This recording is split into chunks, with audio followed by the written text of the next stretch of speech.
Oh, finally! Gosh! Would you believe I've been trying to go live now for, gosh, almost 5 minutes? I don't know if it's the app or the signal or what, but... Morning! I'm here! I'm live for just a few more minutes! Oh, good morning, people. Good morning. Today is a good day. Hopefully. Good morning, Miss Babs. I'm sure I'll be joined by Laura and Simon. Hi, there's Esther. How are you, Miss Grace? Good morning. Oh, it's a cold day. Very cold day. Very cold day. I guess I got a lot of cold days coming up. A lot of cold days coming up. Oh boy. So my car, like always, is really gross. I try not to let it get gross. It's gross. I gotta get it cleaned out. Oh my gosh. It's Wednesday, and I have one heck of a weekend coming up. It's just looming, and it's like, we weren't supposed to plan anything for the weekend, but, you know, plans. If you don't have any, you'll get some. Okay, so Saturday. It's supposed to rain Saturday. Saturday we're supposed to be going up north to the lady where I trimmed her apple trees for her.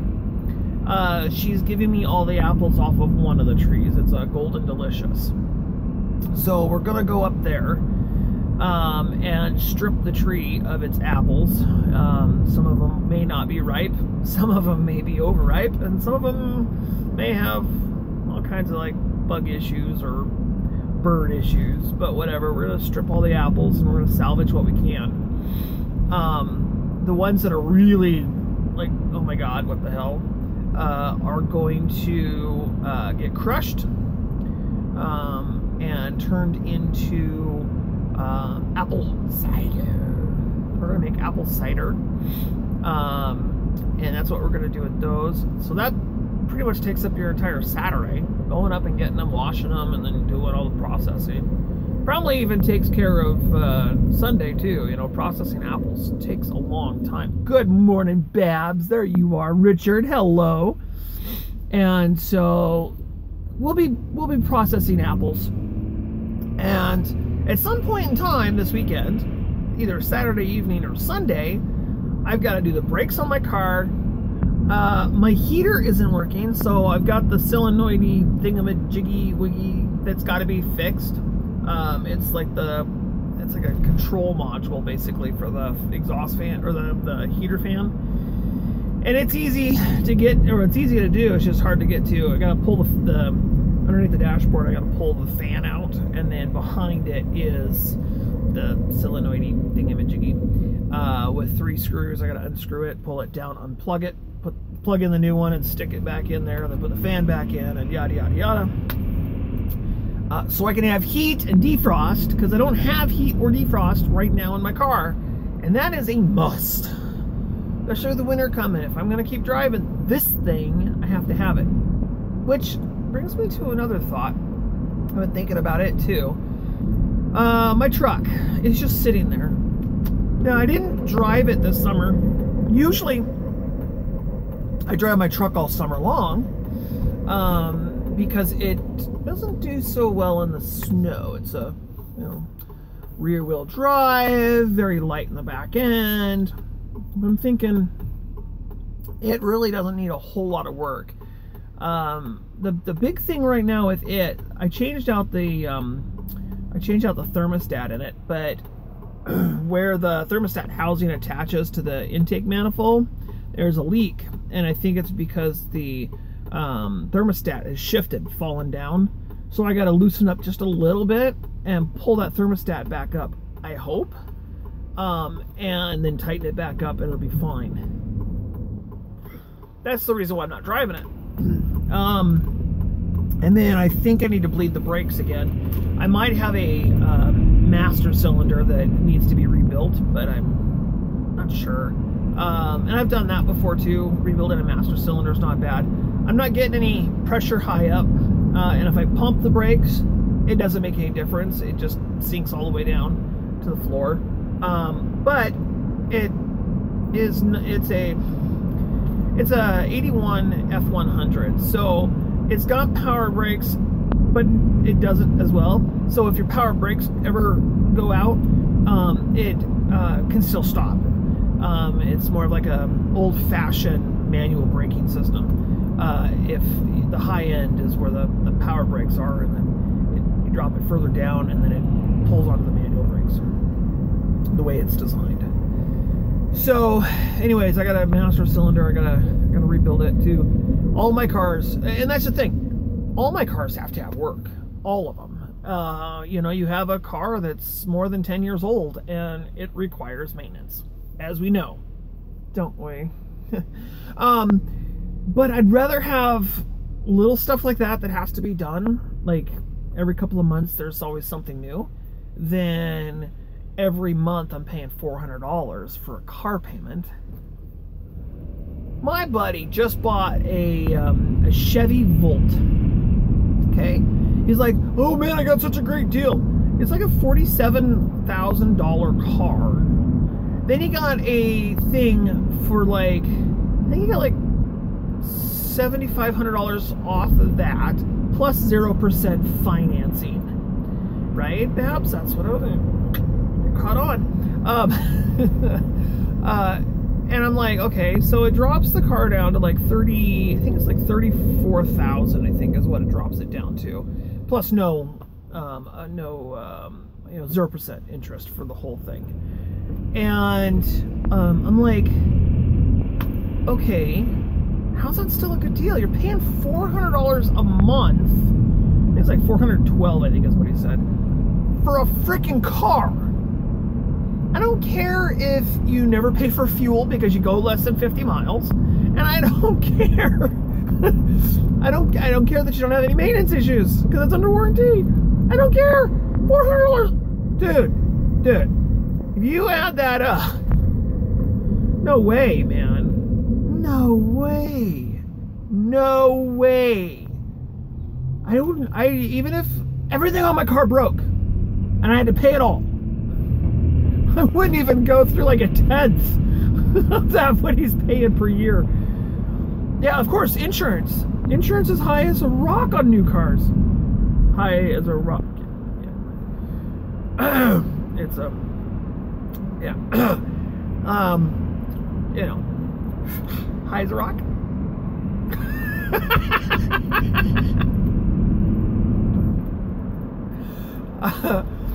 Okay, so oh man, I did it. Yeah, no way. I'm not doing it. Not doing it. It's gorgeous, beautiful car. It's a wonderful car. It's gorgeous. I'm sorry, I just won't pay it. My cars are paid off, except, well, oh yeah, that's blowing my mind. Okay, this is a 2001 Pontiac Montana. It's old as dirt. It's worth like $3,000, okay? I just bought a couple years ago a used 2005 Mercury Mountaineer for the wife. Leather interior, heated seats, you know, the heated steering wheel. I mean, the whole thing. I mean, it's just like amazing. So we went in last year, and they made me a deal because I used this as collateral to buy it. They made me a deal when I paid half of the loan off. They would give me the title to this. And yeah, and well, they gave me the title, but apparently they're DTDs. They gave me the title to this, but they think they gave me the title to the Mercury. Whatever. Why would you ever give away the newer car on a loan? Like, they gave me the title back to the new car, they think, instead of the old car. In actuality, they gave me the title to the old car, they still have the title to the new car. And I'm just thinking to myself, oh, you guys are freaking idiots. You can't even open a filing cabinet, look in my file, and see what title is sitting in there? What? So, as far as they're concerned, what's left on the loan, which is a couple $1,000, is for this car. And I'm like, no, this car's paid off. I got the title in my hand. I'm paying for the Mercury. I'm just like, oh man, you crazy pieces of garbage. Yes, and Mercuries, by the way, don't buy a Mercury. As a matter of fact, don't only buy a Mercury, but don't buy the equivalent of the Ford equivalent, which is the Ford Escape or Escort or whatever it is. The transmissions in those are trash, garbage. They are notorious for going out. Oh my God, they are so horrible. Yeah, the transmissions are trash. Well, the reason for this, it's a big, luggy vehicle, heavy vehicle, and it's all-wheel drive, which means you're using 4 wheels all the time. Yes, it's because it's all a Ford. Ha ha ha ha. They're garbage. Don't buy one. Now, this is the funny thing. I was never a Ford guy. Never. I was a Chevy dude. I like Chevy and I like Dodge. I thought they were great vehicles, and I still do. But I always end up acquiring Fords. It is weird. Like, everybody wants, they got this junk, and they're like, I gotta get rid of the junk. Let me give it to Graham Cracker. He'll take it. What the heck? What the heck? So, yeah, I end up with Fords. I've had a Ford Courier, and it was really nice while it was running. Went to rebuild the engine, and nobody could tell me what the timing was supposed to be, so, and I looked for it, couldn't find it. Then I had a Ford Econoline van. Yeah, that was a real pain in the rear end. Man, it leaked oil like crazy. And then I had a 78 Ford, what was it, F-150? No, F-100. It was a Ford F-100. 3-speed on the tree that somebody dismantled the linkage, but the thing was still there, and put it on the floor. Like, whatever. That was a nightmare. And now I've got, oh, and then I got the Mercury, and now I've got the 81 F100, and it's a LTD or something like that, or XL or whatever. And I love it. I'm sorry. This is the only truck that I really like. I like the old green truck too, the F100. I liked it. The Courier was okay when it ran. But I love this truck because I spent like $1,600 on a new stereo system.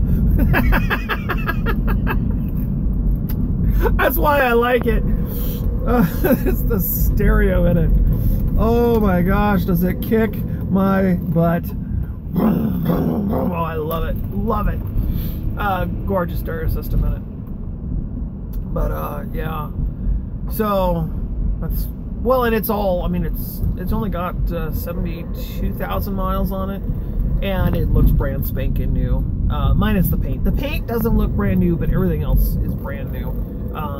You know, seats are in fantastic condition. The flooring, the dashboard, everything is, I mean, it's been in the shop, in a shop basically its entire life. So, yeah. Hey, y'all! I'm here. Give me a thumbs up. Yeah. Wow, I've had a good day so far. But it just begun. So I'm here, I'm at work. So that means our time is over for today. I'll be back tomorrow because tomorrow's Thursday. Thank you so much for spending your morning here with me. I know it's not really a wake and bake, but it's a wake and drive. It's always a pleasure, and you guys are always awesome. And try to do your best to have yourself a fantastic rest of your day. And until next time, bye for now.